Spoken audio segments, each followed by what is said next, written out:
When I was young, I admired priests, but didn't feel any calling to the priesthood.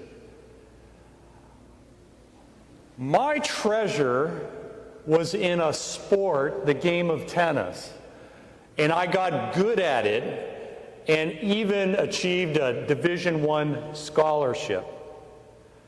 But it wasn't until I was 19 years old and my brother-in-law suddenly lost his life in a car accident that I began to examine the deeper things in life. When he was suddenly taken, I started to think, why am I here? What is my purpose in life? Is there life after death? What am I supposed to do with the time I have? And I started to sense God inviting me to be a priest. But I was not ready. All I thought about, all I tried to achieve was winning the next tennis tournament, to get the biggest scholarship, to make the newspaper. Everything was about this sport. And then I discovered what Jesus promised in the gospel. When a person finds a treasure, he goes and sells everything and goes and buys that treasure. But there was a problem. I was away from the Catholic Church at the time. I didn't know my faith. There were 30,000 denominations out there. I started exploring one after another, after another, after another. And I was so captivated by this God who died for me that even though I did not know my faith, I did not understand a whole lot about theology, I wanted to buy that treasure. I wanted union with Him. So I forgo pursuing a professional tennis career,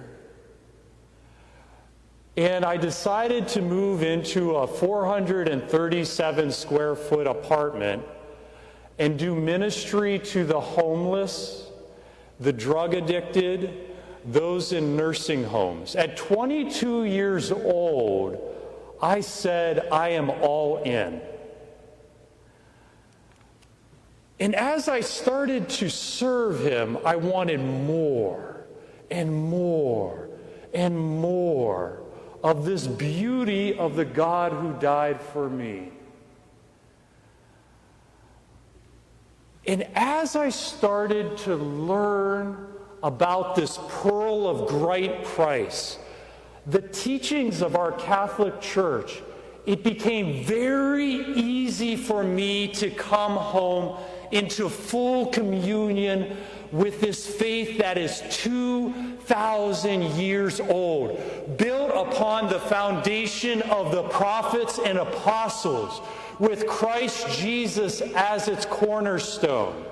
And it was the most exhilarating feeling, rediscovering the faith of my youth, to rediscover Jesus' real presence on all our altars, to come into full communion with 266 successors of St. Peter, to come to true devotion to Jesus through His Blessed Mother. It was this pearl of great price that was rediscovered. And so I was willing to leave behind once again this ministry, as great as it was, and I left it all behind and moved to Kentucky and joined a religious order. And for 11 months, I worked harder at wanting this calling than anything in my life. from 6 in the morning up until 9:30 at night, with hardly any breaks in between. It was going, one activity after another. And then I got the crushing news that we think that you're a wonderful member of the community, but you don't have a calling to the priesthood. Devastated, shocked. Jesus, I left everything for you again, and having this door slammed into my face. So I moved back to Pennsylvania, back to with my parents. And I said, God, what are you doing in my life? But he knew me better than I knew myself. And he knew that I needed to critically discern marriage before making this jump into the priesthood. And so I dated 2 Catholic women for over the course of the year to get clarity that, are you ready to give your whole life to this mission? Are you ready to be all in? And after a year of that, and dating one who was a former model, one who would make 2 holy hours a day, one who was just compatible and everything was right, I still sensed God inviting me to the priesthood. And it made no sense. And then I dated a second lady. She lived in a $500,000 home. She was the former point guard on her basketball team, Mrs. Athletic. We were just so happy together. But I felt this still, soft voice inviting me to be a priest. And so I broke up that relationship and I applied to the Diocese of Erie, and they rejected me. Then I applied to the Dominicans, and they rejected me. Then I applied to the Franciscans, and they rejected me. Then I reached out to the Diocese of Youngstown, and they rejected me. And hoping against all hope, I made the decision to stop dating. I said, I feel this calling. I'm willing to risk it all for the hope of being called to be a priest forever. And so for 10 long, agonizing years, I did not date anyone. From age 28 to 38, hoping against all hope to be called to the priesthood. Meanwhile, the girl that I dated, she didn't date anyone, just hoping that she would have the one she wanted. I felt like a madman many days, utterly crazy, utterly just perplexed. Why in the world am I doing this? Why?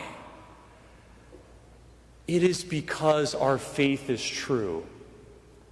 It is because that piece of bread is not simply a piece of bread.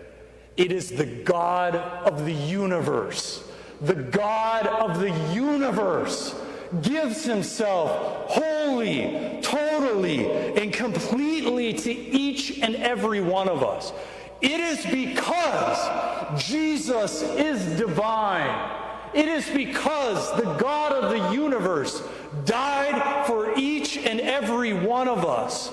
And it is true. Our faith is 100% rock solid true. And it's worth it to risk anything, to forego everything for the sake of the God who died for you.